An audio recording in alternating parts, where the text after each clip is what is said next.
No less than 6 months prior to termination of the City of Pacific labor agreement, council will appoint a representative from the list of candidates compiled by the Finance Committee, and such appointee shall act as the city's representative in all phases of negotiating a new labor agreement. Section 2, additionally, the City Council may appoint a committee of 3 council members to form a team with the appointed representative alternate. Section 3, before entering into labor contract talks, the appointed representative shall meet with council and necessary staff to review the labor contract in order to identify the city's goals and needs. The appointee shall report to the council and mayor after every meeting with union representatives regarding labor agreement negotiations. The appointee is only an agent and has no express authority to make or accept offers without express approval of the city council. When was that written? This was 2007. That's not the latest. We changed it under Rich. I was here. That's 2007, it's under Rich.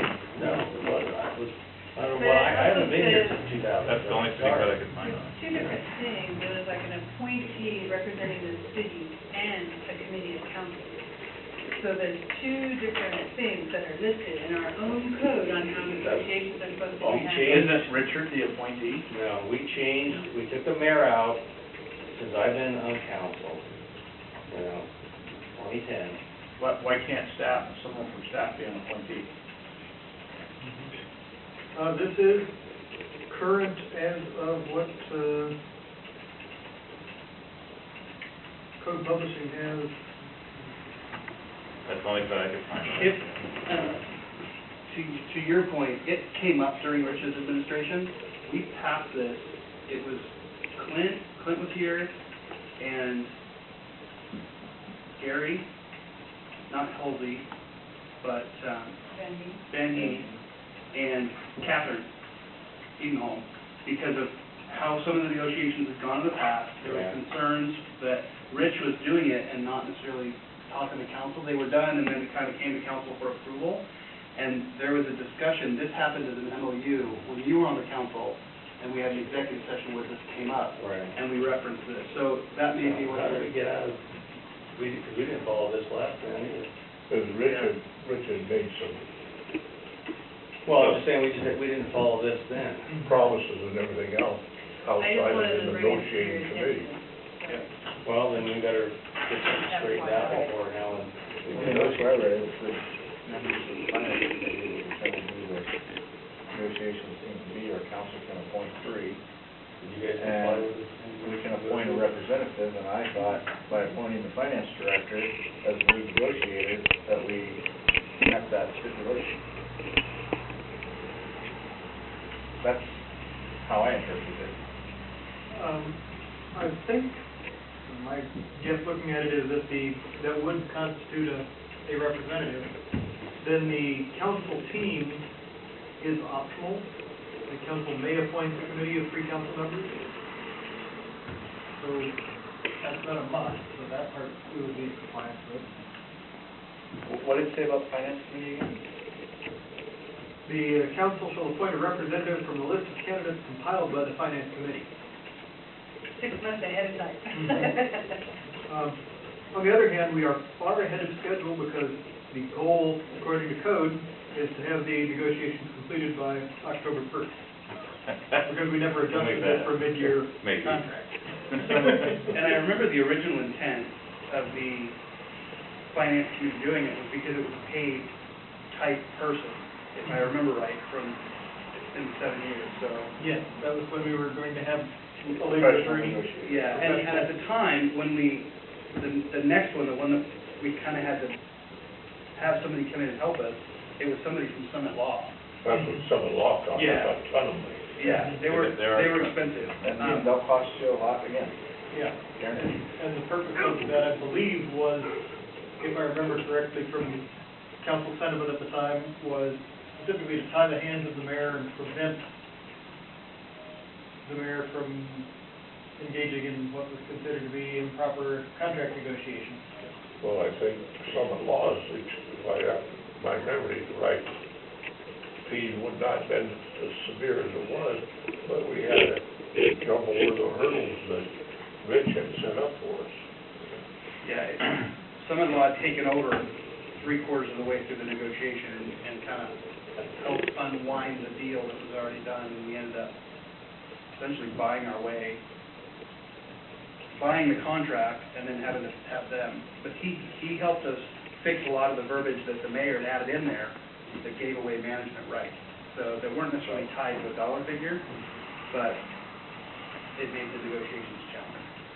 So, and that was a big check. I mean, we spent a lot of money on that. But going forward, we hadn't, last time it was Elaine for $21,000. That was at the end. Yeah, but I think that's what the finance committee, speaking to the finance committee, and that piece of it is bringing a list of people that we could use, you know, and it doesn't necessarily say we have to pay them, so I agree, Richard could be the.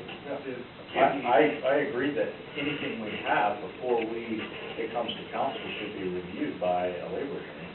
And since we've got Carol Morris who's using Summit law, I mean, we would still have them review what we've negotiated and have them give us pointers.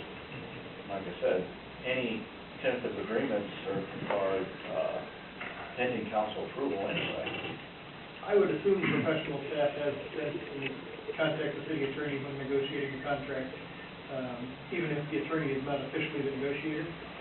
I did speak with Sophia Mabey of Summit Law to get some input from her. I want to know what the cost was too. We were looking at if we ever did use it. So I kind of have a dialogue going, and because I'm confident to some level that I can do the numbers and everything. I don't know what they're going to throw at me. So that's why I want to have all the information I possibly can before we even talk about what we're going to do as a council, and it's intended through me. So I don't have a problem doing that. I just want to make sure I'm allowed to have the support I need to make sure it's right. And I want to just make mention, I don't have a problem with the negotiating team. The only reason I bring this up is in the retreat, the guys from APC specifically said, typically, council's not on the negotiating team, it's the mayor's. He also said it's not against any law. It's not against the law. He's But, advising, so yeah, I mean, it has a lot of weight. that's, so, But then we'd have to change our code. that's, On a roll. Anything further? The only thing I've got is, I talked with, Jim, and, he will provide the fire truck for the council. Awesome, nice job. If I could make one last comment on the negotiating, the training session we had was an open public session where we discussed general principles, and I think probably it would be reasonable to ask for a private, specific application of, in our situation, what are the pros and cons of changing this arrangement, and get some, competent legal advice that's not in an open public meeting, while we're supposedly already working on contract negotiations. So what are you saying? Say that again, short. Have you thought about being an attorney? All you do is slap your lips. One customer. You get to say a better word.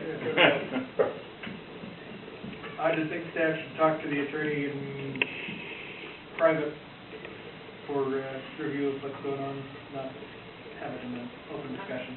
Gotcha. Now I understand.